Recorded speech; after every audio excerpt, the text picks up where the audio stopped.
pasando sus preguntas. Así que, sin más, doctor, iniciamos de una vez. Este es un científico, el doctor Rodrigo Antonio, es epidemiólogo con un doctorado, un médico epidemiólogo con un doctorado en salud pública y además es el director científico del Centro de Investigación de Vacunas de CEVAXIN. Doctor, empezamos preguntándole cómo está usted. Bien, aquí en cuarentenado también, en casa, leyendo mucho y trabajando hay mucho por el tema de COVID y de todas las enfermedades prevenibles por vacunación. Qué bueno, doctor. Y háblenos un poco de usted. ¿Quién es el doctor Rodrigo Antonio? ¿Quién es este doctor que vemos todas las semanas en la televisión hablándonos de la situación del país? Bien, pues yo nací en Colombia, como se ha notado ahí por mi acento. Originalmente hice mi formación en medicina en Colombia.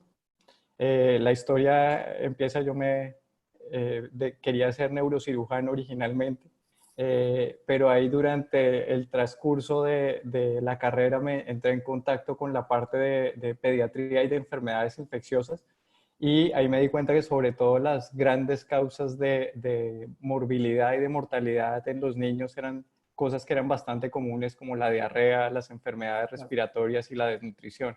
Entonces a partir de ahí empecé a trabajar haciendo investigaciones para diarrea, sobre todo para rotavirus. Empecé a estudiar epidemiología. Me involucré mucho con el tema de virus del papiloma humano y cáncer cervical, sobre todo en el desarrollo de la vacuna. Y ahí lo que me di cuenta fue que uno con epidemiología iba identificando muy bien cuáles eran como los problemas, las características que tenía la enfermedad, si los tratamientos funcionaban o no, pero también empecé a ver mucho que había un tema que era importante y era que había recursos limitados, tanto para la investigación como para implementar esos tratamientos. Entonces ahí me empecé a meter por el tema de economía de la salud. Hice una maestría en la Universidad Pompeu Fabra en España, sobre todo tratando de ver la parte de análisis de costo-efectividad.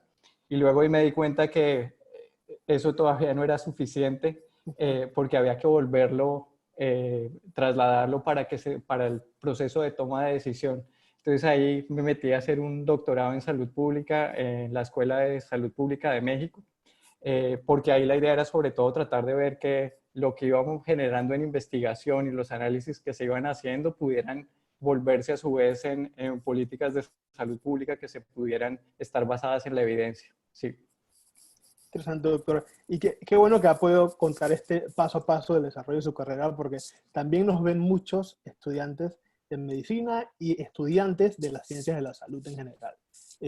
Así que es una buena forma de que ellos también conozcan y se inspiren a trabajar en este tema tan importante. Doctor, además usted lidera el Centro de Investigación de Vacunas de CEVAXIN y lleva adelante estudios como investigador distinguido de CENACYT.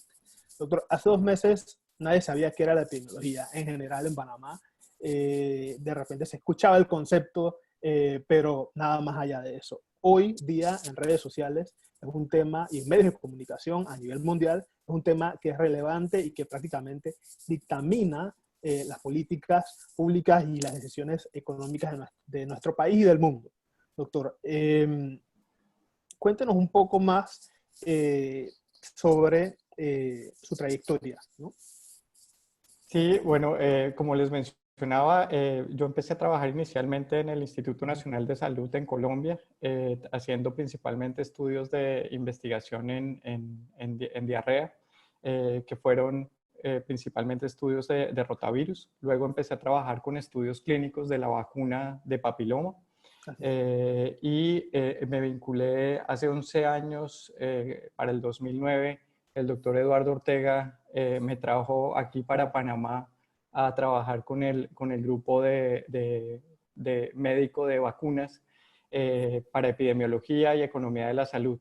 Ahí trabajamos prácticamente todo el portafolio de vacunas pediátricas, de adultos, de mujeres embarazadas, generando principalmente evidencia que sirviera para el proceso de toma de decisión.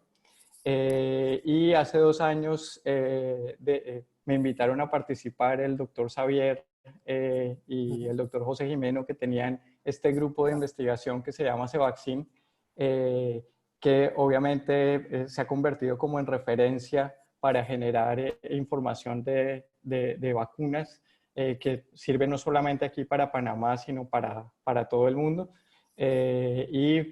Teníamos este grupo de personas que trabajaban de diferentes áreas, enfermeras, farmacistas, comunicadores, laboratoristas, que todos se juntaban como en este grupo y me apasionó la idea y me vine a trabajar con ellos ya desde hace 2 años casi.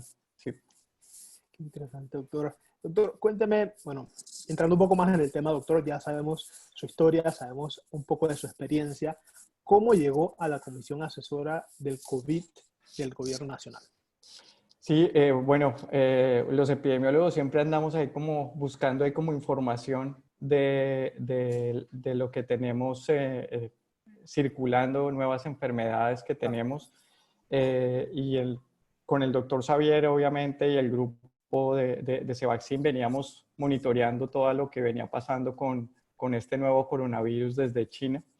Empezamos a revisar muchísima información y obviamente sabíamos que alguna de las alternativas que iba a venir a futuro iba a ser el desarrollo de una vacuna, pero empezamos también a monitorear que esto iba creciendo cada vez más y se iba volviendo una pandemia que iba a llegar acá a Panamá. Entonces empezamos a revisar toda la información y para tratar de generar sobre todo herramientas que sirvieran para tratar de identificar cuándo se iba de pronto a saturar la capacidad hospitalaria. Claro. Y toda esta información entonces la fuimos compartiendo también con el comité asesor, con el ministerio, con el grupo de epidemiología. La trabajamos con varios otros científicos de acá, de Indicasat, del Gorgas, finalmente entonces nos invitaron a participar en la comisión asesora para colaborar y darle sobre todo seguimiento como a la implementación de estas medidas y obviamente generar como algunos indicadores que sirvieran para todo el monitoreo de la epidemia aquí en Panamá, ¿no? Sí.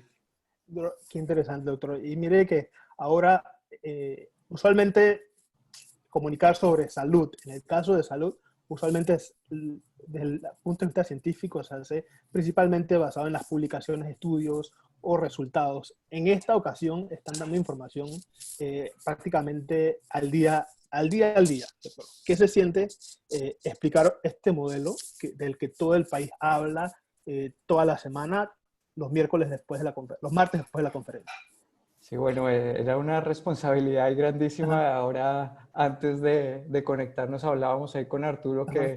que muchos de los epidemiólogos estamos ahí trabajando en una cueva y obviamente salir en televisión nacional y obviamente era tratar sobre todo una responsabilidad de Así es.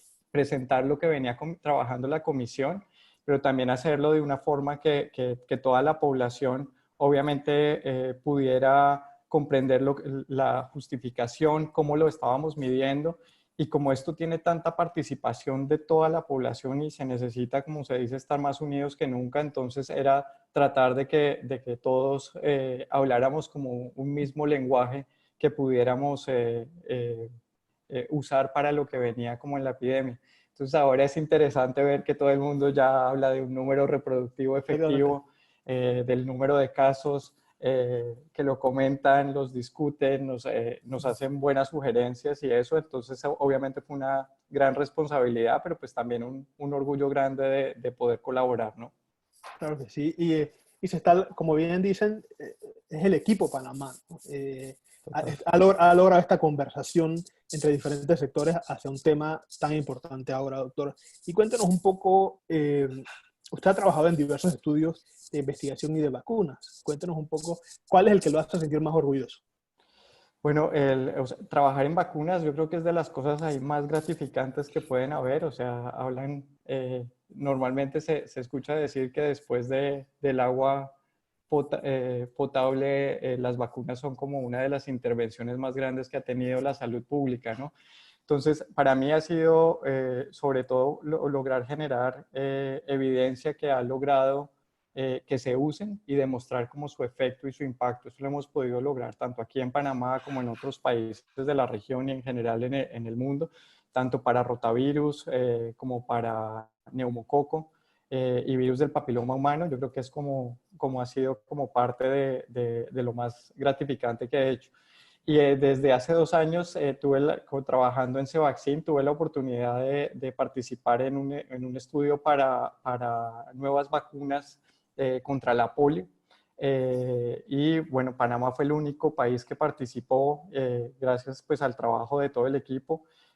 Alcanzamos a terminarlo antes de que empezara todo este tema de la epidemia. Y es una contribución grande, sobre todo en esta iniciativa de la erradicación del polio, ¿no? Bueno, y qué interesante que Panamá pues, esté jugando cada vez un rol más relevante en investigación y en la investigación de vacunas principalmente, doctor.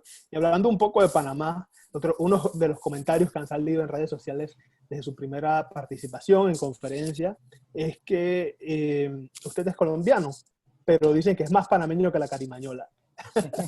Cuéntanos un poco más de eso. No, yo soy, o sea, soy un agradecido de Panamá y de toda su gente. O sea, yo realmente le debo muchísimo de mi carrera a Panamá como tal. He tenido la oportunidad de trabajar aquí con científicos que son del más alto nivel. Todos los días aprendo de ellos. Ha sido un lujo trabajar porque no solamente son buenos aquí en Panamá, sino son reconocidos internacionalmente. Desde, obviamente, como les mencionaba, el doctor Ortega, el doctor Xavier, tuve la oportunidad de trabajar con el Gorgas, he trabajado con los infectólogos pediatras aquí, el doctor Nieto, el doctor Sosa, la doctora Sandra López, el grupo de investigación del Gorgas de virología, la doctora Castrejón, la Por gente supuesto. del programa de inmunización. La doctora Arlene Calvo también, ella fue mi supervisora en la práctica del doctorado. Entonces yo, o sea, soy realmente un agradecido, tengo muchos buenos amigos acá que de verdad han contribuido inmensamente y el grupo con el que trabajo en Cevaxin me hace ser muy orgulloso, ¿no? Doctor, me alegra que haya mencionado tantos nombres que son reconocidos por su conocimiento, pero también por su compromiso en educar y apoyar a nuevas generaciones, ¿no? Entonces, doctor, ahora vamos a pasar con una pregunta de las personas que nos están viendo y va alineada a uno de los temas que se menciona cada vez más en redes sociales, que es el RT, doctor. ¿Podría explicarnos a todos los que estamos aquí, eh, el, podría explicar el modelaje del RT basado en los pacientes fallecidos versus el total de pacientes contagiados? Sí, claro. Bueno, el RT no es otra cosa que lo que se conoce como el número reproductivo efectivo. La R es por reproductivo y la T es porque se va midiendo en el tiempo.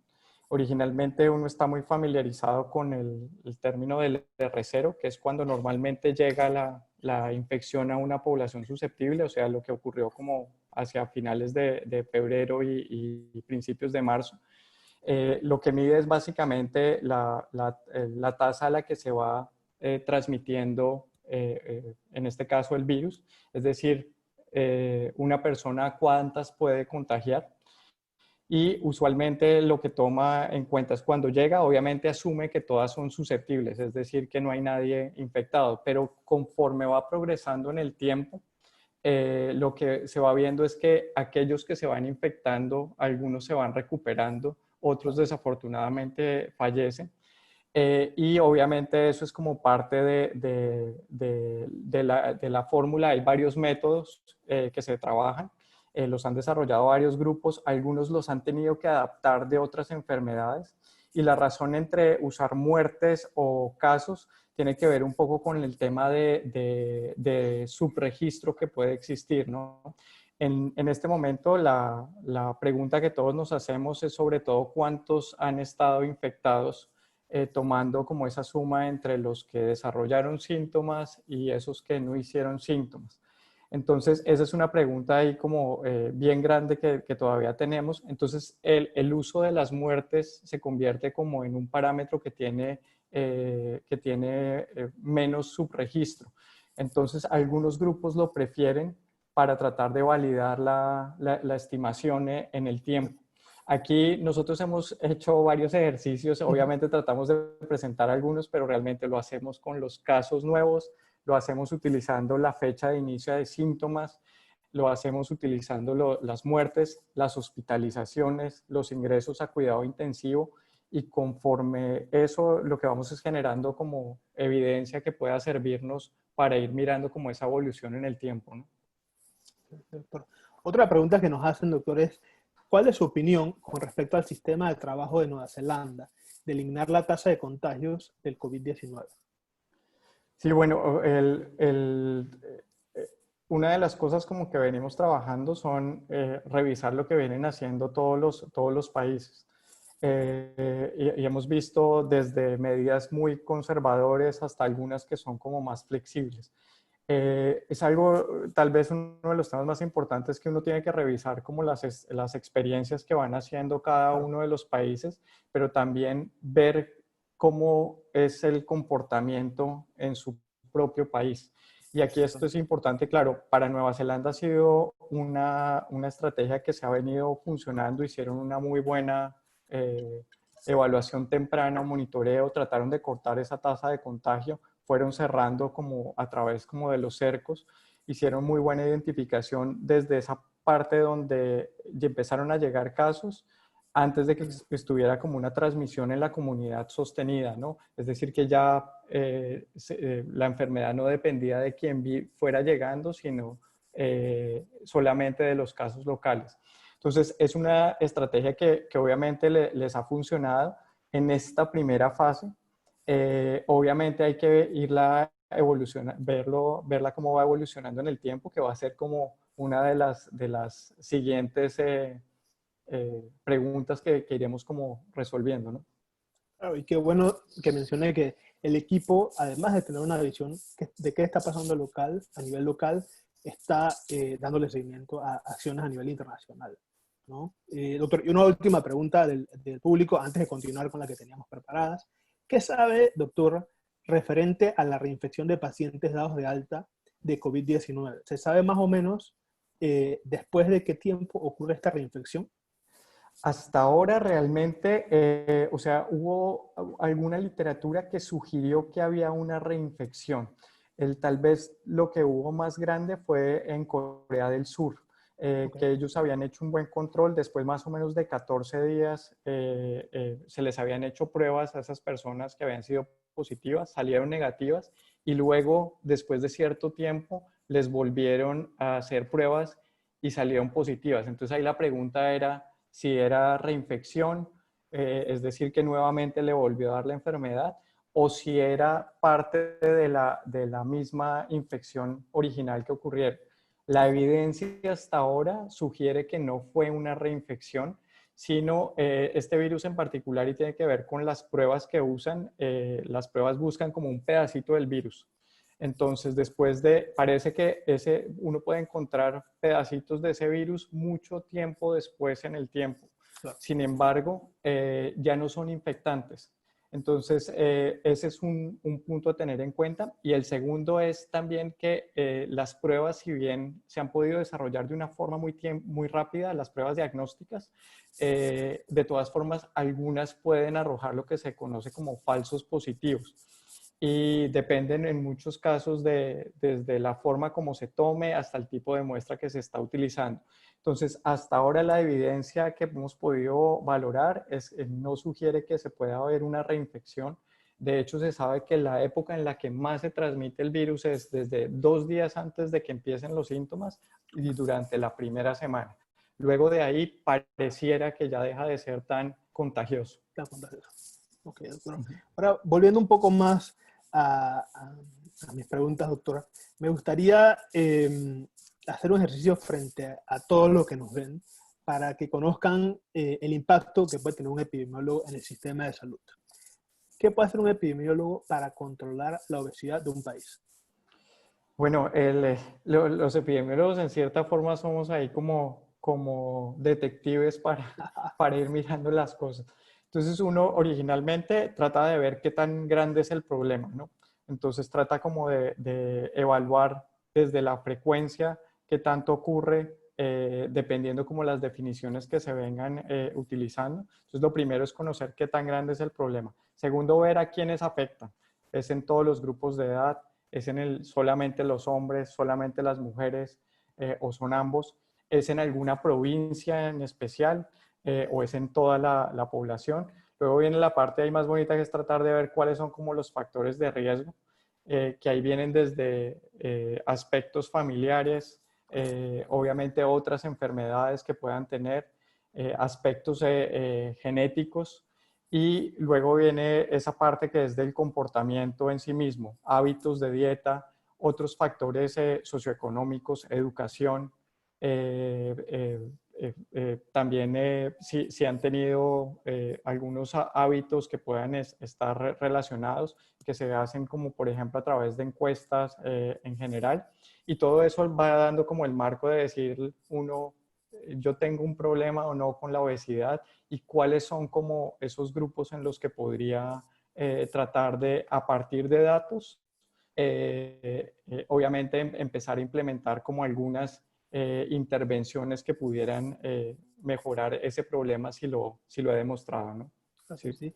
Así, doctor. Y esas intervenciones pueden ser tanto de país como a nivel de comunidad, inclusive por sectores alejados, doctor. Entonces es impresionante el trabajo que pueden hacer, doctor. Y la verdad es que los felicitamos por el gran trabajo que está haciendo por Panamá. Y antes de continuar con otras preguntas del público, doctor, hace algunos días fue la Marcha por la Ciencia. Que ante la situación que vivimos se convirtió en una marcha virtual por la ciencia e inundó redes sociales y diferentes medios de personas que compartían su experiencia de por qué amaban y por qué aman la ciencia, ¿no? Entonces, doctor, ¿usted qué opina de estas iniciativas que surgen del sector científico, pero que también suma a muchas personas que están interesadas de alguna u otra forma en apoyarla? Y para mí este es de los movimientos más importantes que se ha ido consolidando. Ha sido una iniciativa grande, obviamente hay de diversas instituciones que han venido congregando diferentes áreas. Nosotros siempre participamos de una forma bastante activa, y yo creo que lo más importante es que en una situación como la pandemia nos ha recordado obviamente la importancia de la ciencia. Y de pronto, como puede sonar algo básico, pero tal como decía uno de los lemas, que es que con ciencia hay futuro, ¿no? Entonces yo creo que en estos días esto lo hemos podido evaluar de una forma mucho, vivir, saber que, como decía el doctor Pascal hace unos días, que la inversión en ciencia no es un gasto, sino realmente es una inversión para el futuro. También es una ventana para que los investigadores podamos interaccionar, hacer grupo, hacer como diferentes alternativas. Si ustedes ven en esto que estamos viviendo en la pandemia, necesitamos el apoyo de todas las diferentes áreas, porque es una situación que no solamente es de epidemiología, sino implica la participación de clínicos, de ciencias sociales, de diferentes áreas que realmente van a ser lo que nos permita como salir adelante. Entonces es vital tener ese tipo de iniciativas y que se haya consolidado este movimiento. Okay. Vamos a ver. Eh, gracias, doctor. Vamos a continuar con algunas preguntas que nos ha enviado el público. Doctor, la envía Margarita. Hola, doctor. Excelente trayectoria. Si pudiera explicar un poco más sobre el proceso que se llevaría a cabo de encontrar la vacuna, ¿podríamos estar todos a salvo? Bueno, ahí, o sea, la vacuna es la solución que, claro, todos tenemos los ojos ahí encima. Eh, yo soy, como les decía, el fan número uno de las vacunas. Lo que hace en últimas la vacuna es como generar como esta inmunidad en toda la población, ¿no? Sin embargo, eso obviamente tienen unos procesos que son largos. Hay algunas vacunas que han tardado más de 20 años. Ahora se está tratando de acelerar como todo ese proceso, pero eso implica que existen diferentes formas de cómo esa vacuna se está funcionando. Existen diferentes aproximaciones y hay que tratar de ver cuáles son esas que funcionan. Y luego va a haber, asegurar que se pueda producir a gran escala, priorizar algunos de los grupos que van a ser de más riesgo, Ok. y tener como la disponibilidad para que estén en los diferentes países. Aquí afortunadamente Panamá siempre ha sido uno de los primeros que logra incorporar vacunas, siempre lo ha hecho como parte de, del programa de inmunizaciones del ministerio. Entonces, claro, la expectativa es esa, ¿no? Sí, gracias, Claro que Margarita. sí. Gracias. Y bueno, tenemos uno de los programas de vacunación con la mayor cobertura a nivel de Latinoamérica y del mundo también, doctor. Exacto. Entonces, otra de las preguntas que nos hacen es cómo se eligen los modelos epidemiológicos que se deben utilizar, basado en lo que ha sido útil en otros países. Sí, bueno, los modelos siempre han sido, básicamente, han entrado como, o sea, tienen una historia bastante larga. Existen diferentes modelos, van desde muy sencillos hasta muy complejos. Los más sencillos son más fáciles de entender, pero son más susceptibles como a que tengan como Claro. algún grado de error. Los más complejos son mucho más eh, precisos, pero necesitan muchos más datos. Y muchas veces uno lo que necesita es la combinación de varios. Dependiendo la pregunta que quiera responder, va seleccionando como algunos de los modelos. Entonces, por ejemplo, aquí para Panamá hay diferentes grupos que han venido trabajando varios modelos que yo creo que van a ir respondiendo algunas preguntas. En la comisión asesora se trató de buscar alguno que predijera sobre todo cómo se iban a venir teniendo casos en hospitales y en cuidado intensivo. Entonces, ese fue como parte de lo que se trató de hacer, pero en los modelos, si ustedes ven, en la literatura, toda la semana están saliendo muchísima información porque los parámetros que se están utilizando como es una enfermedad nueva, Claro. todavía tienen como alguna incertidumbre. Entonces hay que trabajar con diferentes escenarios que van a ir haciendo que cada vez se conozca un poquito más más la enfermedad. Sí, aquí para COVID estamos trabajando como un modelo básicamente que son los que se llaman SIR, que son modelos de susceptibles, infectados y recuperados, que es una de las aproximaciones más conocidas que requieren menos parámetros y tratan de predecir precisamente cómo va a ser la presentación de la enfermedad. Sin embargo, no son tan buenos para evaluar las intervenciones que se vienen utilizando. Entonces ahí de nuevo es como la combinación de varios los que se vienen utilizando, ¿no? Doctor, otra de las preguntas que surge es, como científico, y para muchas personas, uno de los principales retos que tienen es cómo transmitir sus conocimientos. Y yo sé que ya lo hablamos un poco en la presentación, doctor, pero ¿usted cree que, qué recomendación usted podría darle a todo este grupo de personas que nos está viendo sobre cómo comunicar mejor su trabajo, su ciencia? Eh, su, algunos tips que usted crea que son importantes. Sí, bueno, yo que soy bien introvertido, como se dice, siempre lo he tratado de hacer es a través como de publicaciones científicas que tienen como el proceso de revisión por pares, pero cuando me toca hacer como el ejercicio de pasarlo, usualmente hago el ensayo con mi esposa, con mi mamá, y si ellos me entienden es que realmente puedo transmitir como el mensaje lo más fácil posible, porque a veces involuntariamente uno se vuelve ahí muy técnico, ¿no? Exacto. Entonces, pero es como parte de eso, como tratar de comunicar lo que lo entienda cualquiera. Obviamente para la discusión ya con los pares, siempre va a haber la posibilidad como de hablar algunos aspectos más técnicos, pero lo importante es como que todo el mundo pueda entenderlo. Y yo creo que eso ha sido como lo interesante ahora durante Sí, esta epidemia, ¿no? sí, sí, sí. Y doctor, una pregunta que nos hace el doctor Javier Nieto es que él quiere Saludos a saber Javier. si usted prefiere, doctor, la cerveza Panamá o el Club Colombia. La Panamá, toda la vida. Muy buena respuesta, Sí. doctor.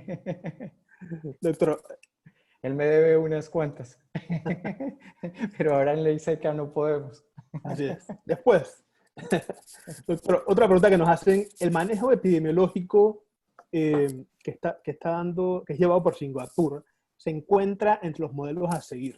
Noticias recientes hablan de rebrotes del virus en ese país. ¿Qué opina de usted? ¿Cuáles son sus impresiones al respecto?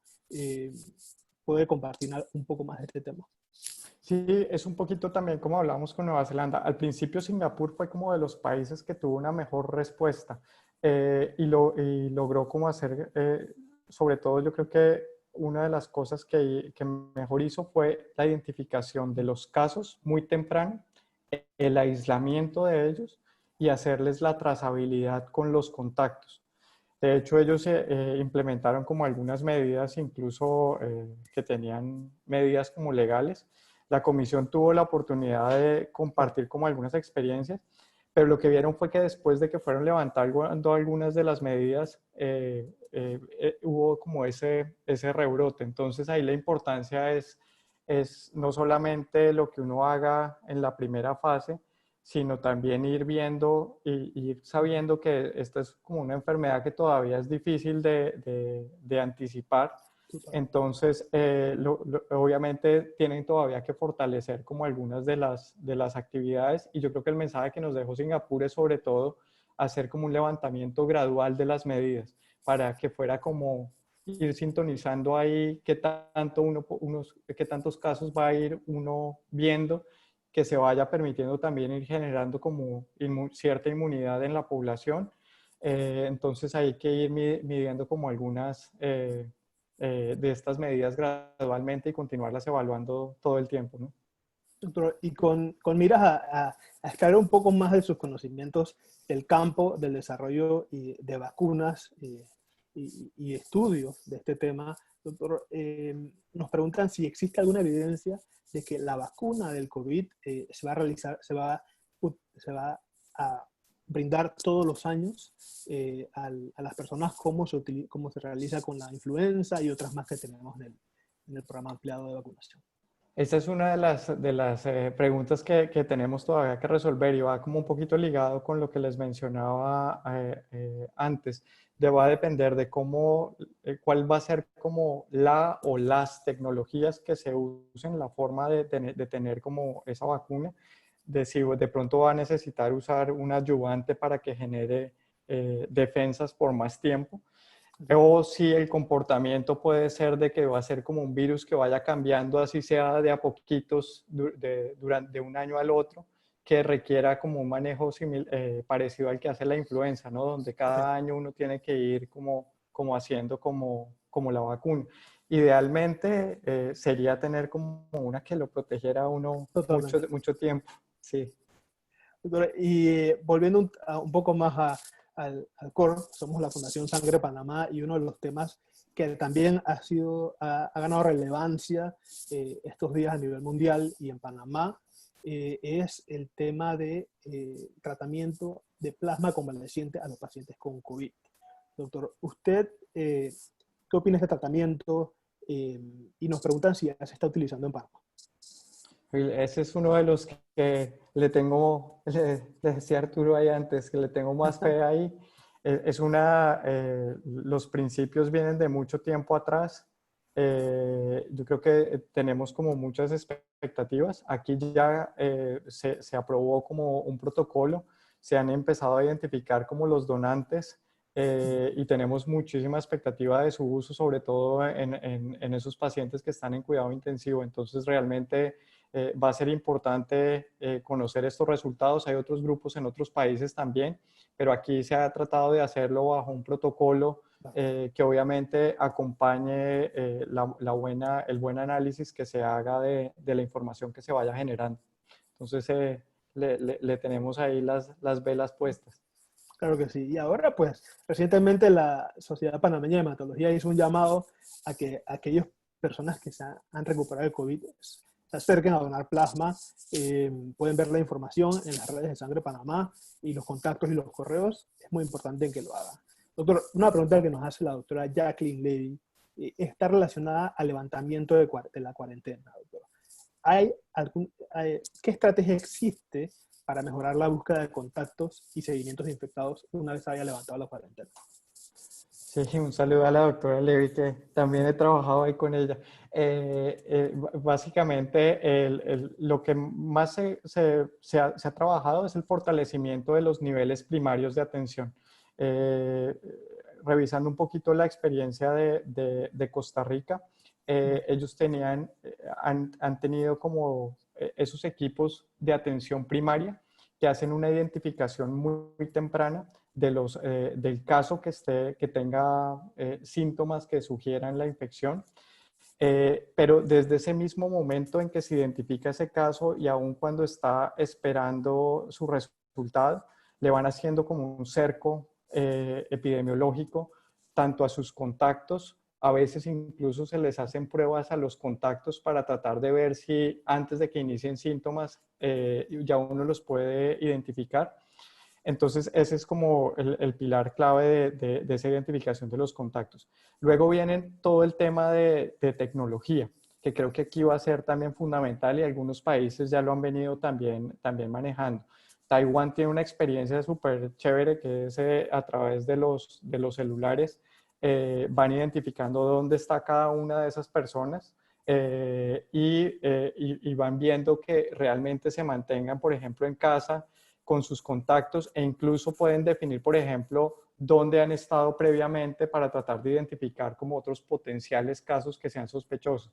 Y esto es como lo clave, entre uno más temprano logre identificarlo, definitivamente eso va a ser. Entonces yo creo que aquí la estrategia en Panamá va a ser fortalecer ese primer nivel.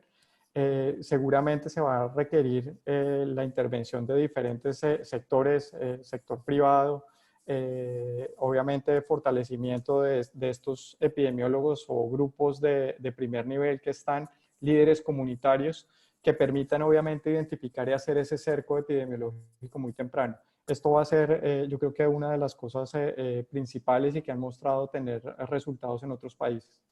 Claro, definitivamente. Y también cuando se considere la reapertura también de las empresas, ellas también van a jugar un rol muy importante en crear esos equipos dentro de su entorno para evaluar. Exacto, sí, con los equipos de salud ocupacional, por ejemplo, ir integrando como toda esa información, crear como redes de esos casos que se van presentando y hacer ese aislamiento temprano. Va a ser importante algo que también aprovecho la oportunidad, que va a ser como la misma educación, Okay. porque, bueno, uno por ejemplo, cuando le da gripa, a veces sigue trabajando, por ejemplo, y va y simplemente dice, no, no me salude y eso. Ahora seguramente tengamos es como que quedarnos en la casa ya esperando como que me confirmen el caso y también irle diciendo a mis familiares de pronto, oigan, tenemos como que quedarnos acá para ver qué va pasando con la infección. Claro que sí, esto es un tema muy interesante, doctor. Y hablando un poco más, doctor, de su formación y su experiencia como epidemiólogo, ¿cuál considera usted que son los principales retos de la epidemiología y de los epidemiólogos en Panamá? Bueno, una de todavía hace falta fortalecer, por ejemplo, el programa de epidemiología de campo. Aquí hay un equipo de epidemiología, hay diferentes áreas, no todos son médicos y de hecho muchos de los mejores que conozco acá son o enfermeras o de otras diferentes áreas. Es importante fortalecer eso, crear como un programa de red. Se han hecho como algunas iniciativas a través como de este programa que es el que hace el Centro de Control de Enfermedades de Estados Unidos. Es importante ahí como tal fortalecerlo, involucrarlo como en las diferentes áreas de toma de decisión, tanto a nivel público como también privado, porque al final lo que hace la epidemiología es como ir recopilando como toda esa información de una forma metodológicamente robusta que sirva para ir tomando decisiones que sean, valga la redundancia, basadas en la evidencia y no que sean solamente anecdóticas. Entonces, yo creo que ojalá esto abra la puerta a que haya mucho más interés por epidemiología, porque realmente yo creo que es una ciencia que está enfocada como en esa área como de la prevención, pero que puede ser aplicada en diferentes áreas clínicas y obviamente de salud pública. Claro que sí. Y más que nunca se ve el valor del trabajo que está realizando todo el equipo. Doctor, otra pregunta que nos realizan y va también alineado a los modelos de diferentes países. Doctor, ¿qué opina usted del modelo que está implementando Suecia, doctor, que recientemente fue avalado por la Organización Mundial de la Salud? ¿Y qué prácticas usted podría implementar de esas en Panamá? Bueno, hay algunas cosas interesantes ahí que están manejando los suecos. Ellos, por ejemplo, tienen algunas áreas, por ejemplo, de interacción social, bares, cines, trabajando abiertas. Ok, Y han logrado como mantener los números bien, reportando casos, la mortalidad no es tan alta y han mantenido como muchas de las actividades. ¿Qué pasa? Obviamente necesitan como de una rigurosidad de la población y ahí es donde yo creo que es importante nuevamente como reforzar como el tema de la educación que podamos tener dentro como población, como sociedad, totalmente. porque muchas de esas medidas es asegurar el lavado de manos, es asegurar la distancia que puede haber entre un lugar y otro. Los restaurantes han venido tomando ya las medidas de mantener cierta distancia. Los cines, por ejemplo, reciben solamente cierto número de personas para las funciones. Entonces es importante para también tratar de generar como esa conciencia y que va a ser como lo que nos haga y nos acostumbre a vivir con el COVID, ¿no? Gracias, doctor. Otra pregunta que nos realizan es, originalmente se decían que el R0 de COVID era 2.5. Ahora la CDC anunció que era 5.7. ¿Cuál cree usted que es el valor del R0 promedio sin cuarentena y máximo? Del RT promedio, y perdón, Sin cuarentena y máximo.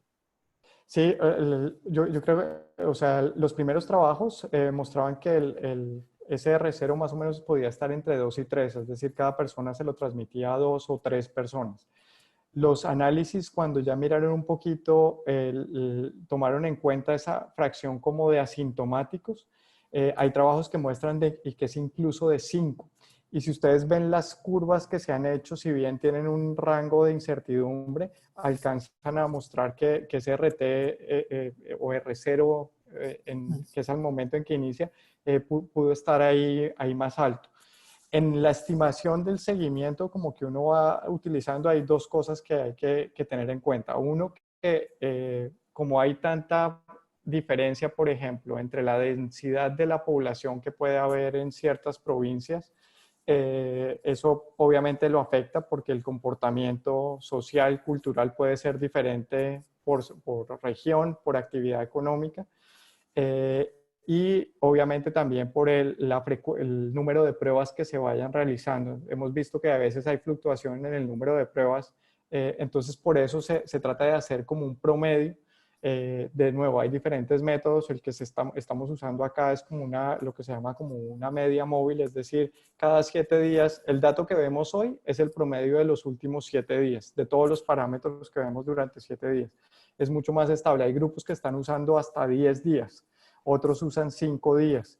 Entonces va dependiendo como de la forma que se hace. El punto clave es que cuando uno logra llegar como lo que hemos hablado de llegarlo lo más cercano al 1 o incluso por debajo, la importancia de saber qué tan alto es ese R sub 0 va a ser qué ocurre después cuando uno levante como las medidas de cuarentena, Claro. porque va a ser, si uno cortó muy duro la transmisión, entonces cuando le salga otro caso que llegue de cualquier lado, por ejemplo, si de Colombia vino alguien para acá, aquí estábamos controlados, ese vuelve a ser como prácticamente, ya no va a ser de 5, pero puede ser igual de 3 o de 2, que va a ser nuevamente como muy alto y es lo que hace que crezca tan rápido como esa curva, ¿no? Entonces, es importante, por eso el RT lo han usado muchísimo como para tratar de mirar el impacto como de cada una de las medidas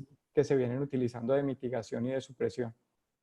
Doctor Antonio, se habla de la posibilidad de que a espera de la vacuna se puede llegar a contar con la inmunidad de rebaño. ¿Qué limitaciones tiene este tipo de estrategia, conociendo que pasará mucho tiempo para llegar a un 50% de la población con inmunidad? Aprovecho para enviar saludos al doctor Omar López, director del Sistema Nacional de Investigación. Sí, saludos al doctor López también. Sí, el tema es como se dice, las bajas que uno esté dispuesto a aceptar. Y ese es ahí un tema Claro. que incluye como otras cosas. Claro, salgamos todos, nos va a dar inmunidad más rápido, pero ¿cuántas muertes estamos dispuestos a aceptar? Ese es básicamente el tema. Y sé que algunos grupos han hecho unas estimaciones altísimas, hay otras que no son tan altas, pero en últimas, si hay algo que pasó, nosotros viendo la curva arrancando, en menos de 4 semanas, la capacidad hospitalaria estaba llegando como al tope. Y lo que ha ocurrido como en los países que no lograron controlarlo ahí es que los hospitales se saturaron, no tenían ventiladores, no tenían camas de unidad de cuidado intensivo. Y eso hizo desde temas obviamente éticos de quién puede acceder a un ventilador o quién no por la edad y sobre todo muchos muertos. Entonces, como no sabemos cuánto tiempo uno tardaría en adquirir como esa inmunidad, todavía puede ser como una estrategia que sería, yo creo que no sería una buena estrategia. ¿Qué nos va a ayudar a resolver eso? Cuando sepamos nuevamente esa proporción de infectados, pero que hicieron asintomáticos, que ya hemos tenido trabajos ahí de California, de Islandia, que van tratando de estimar esa fracción. Aquí el grupo del Gorgas y de Indicasat ya empezaron a hacer estudios de cero prevalencia. Okay. Y ya con esa información uno va a poder nuevamente meter como eso al modelo para tratar de decir, ok, si nos mantenemos con todos los sectores abiertos, ya conociendo este nivel de inmunidad, llegaríamos como a ese 60 o 70%, aunque por la misma tasa de contagio tan alta que tiene el COVID, hay algunos modelos que sugieren que uno necesitaría no llegar como al 60% como para otras enfermedades, sino incluso al 80%. Entonces, imagínense dejar salir todo eso. Sí. Claro, se juega muchos temas. Sí, total. Y sobre todo muchas vías, o sea, y si ustedes han venido siguiendo, muchos de los que se están infectando son grupos de población que son muy jóvenes, o sea, por debajo de los 80 años, que se han venido teniendo complicaciones y obviamente uno puede decir, bueno, me arriesgo y que me dé leve, pero ¿y qué tal que no? El impacto que hay nuevamente a nivel individual, familiar, social, de tener como esa irrupción de una enfermedad que puede ser tan severa, es como lo que todavía yo creo que no permite realizar ese tipo no diría de intervención, sino de no hacer nada.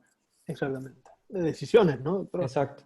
Y también retomando un poco más, doctor, el tema de la cuarentena, ¿no? Que todos estamos viviendo. Una pregunta que nos realizan es, ¿cómo sería la flexibilización de la cuarentena que está a darse?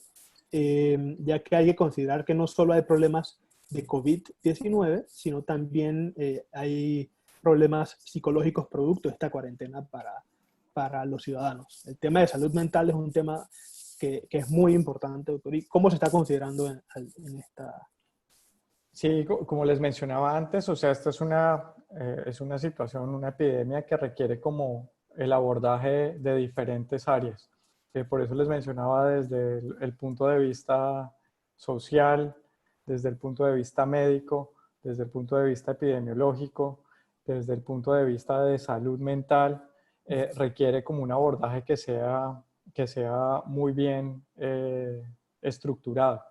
Lo que hemos visto es que a los países, de nuevo, que tienen como un mejor plan de cómo ir saliendo gradualmente, ir teniendo como todos esos elementos que permitan ir regresando como a esto que se llama como la nueva normalidad, van a ser como los que tengan un mejor éxito, ¿no? Entonces, de nuevo, a lo que hay que apuntar es que no se sature el sistema de salud, porque imagínense cómo se afecta la salud mental si uno tiene al familiar, al hijo, al papá, al abuelo, hospitalizado en cuidado intensivo, sin poderlo visitar.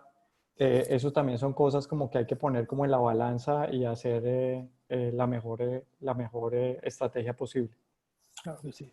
Claro que sí, doctor. Y uno de los temas que también ha estado muy presente diariamente en las conferencias, en redes sociales, en medios de comunicación, son las pruebas, doctor. Las pruebas, los tests que se realizan a los pacientes. Y uno de los temas que se está dando continuamente es qué rol va a jugar las pruebas de anticuerpos de COVID en el manejo de la pandemia. En este momento el rol principal y el doctor Pascal y el equipo del Gorgas han pautado sobre todo su rol en este momento para evaluar lo que son estudios serológicos a nivel poblacional, seroprevalencia. ¿Cuántas personas se han expuesto a la enfermedad que nos puedan ayudar en estos modelos matemáticos, tratar de saber cuál ha sido como la carga de esta enfermedad que se ha tenido? El rol diagnóstico todavía sigue siendo discutible. Todavía porque yo creo que todavía se están estableciendo algunas de esas pruebas para ver cuáles son realmente las que pueden funcionar mejor y sobre todo para interpretarlas mejor, para saber, porque todavía no sabemos qué significa generar como esas defensas, cuánto tiempo van a durar, significa que no me va a volver a dar la enfermedad, significa que ya me puedo andar por ahí. Eso todavía no lo sabemos. Entonces, el rol hasta ahora es sobre todo tratar de conocer como esa fracción de expuestos que eventualmente pudieron haber estado asintomáticos. Y esta pandemia a nivel mundial y en Panamá ha visibilizado muchísimo más la inequidad que existe en el acceso a tecnología. Y cuando hablamos de acceso a tecnología, también hablamos de los estudiantes en colegios y universidades del sector público y del sector particular. Y aquí nos preguntan justamente de una entrevista que usted dio en el diario La Prensa, donde usted hablaba de la democratización de la información y cómo estaba alineada a tener una población más educada. Y la pregunta que nos hacen es la siguiente. El comité científico ha medido la manera cómo se está educando a la población para crear habilidades en la población panameña para futuras situaciones epidemiológicas. ¿Cómo se puede lograr masificar esta democratización de información si no todos tienen acceso a tecnología? Bueno, yo creo que este tipo de situaciones que ocurren de salud pública obviamente nos ponen en una situación que es nueva para todos.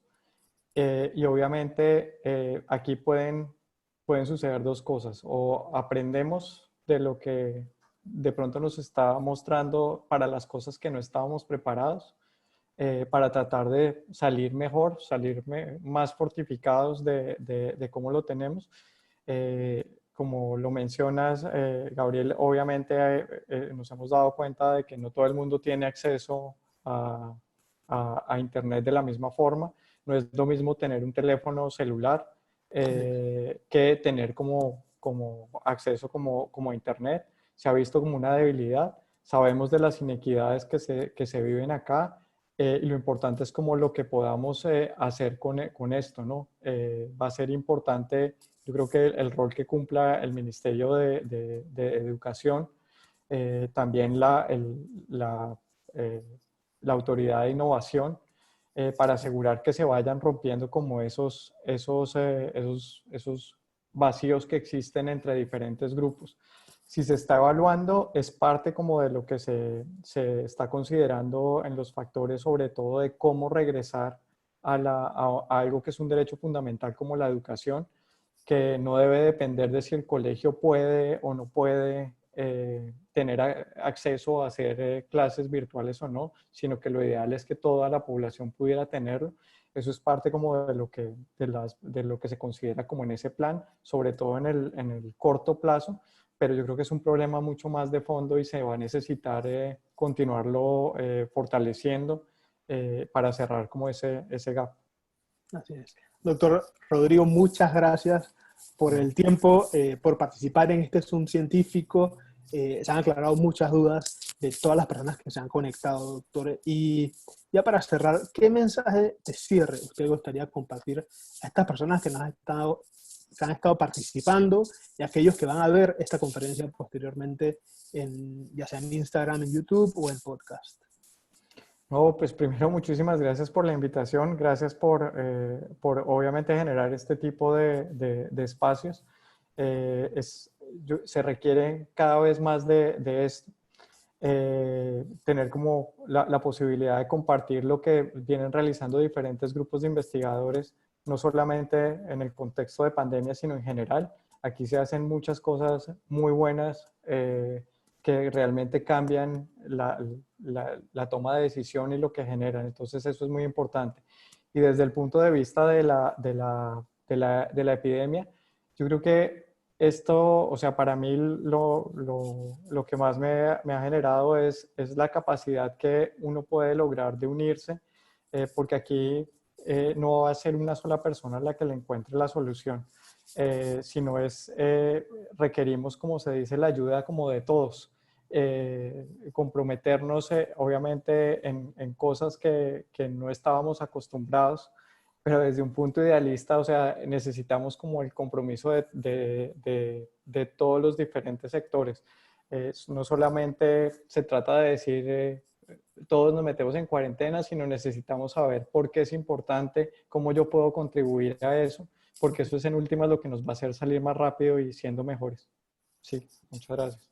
Muchas gracias, doctor. Gracias a todos los que nos han acompañado en este live, este Zoom científico. Vamos a continuar realizando todas las semanas y como siempre cerramos con un mensaje para invitarlos a todos a que se acerquen a donar sangre voluntariamente a los hospitales porque hoy más que nunca están necesitando donaciones de sangre para los pacientes con cáncer, para los pacientes que se están realizando cirugías de urgencia. Así que pues todos ellos necesitan nuestro apoyo. Y además, también, si conocen a alguien que se haya recuperado de COVID, invítelo a que se acerque a donar plasma a la Caja del Seguro Social para continuar pues, este tratamiento, ¿no? Entonces, muchas gracias a todos por el tiempo. Vamos a seguir respondiendo sus preguntas en @sangrepanamá en redes sociales. Y esta entrevista va a estar disponible en YouTube, en Instagram y en podcast para todos. Muchas gracias. Gracias, doctor. Muchísimas gracias, Gabriel. Gracias, Hasta Arturo. luego. Gracias a todos. Hasta luego.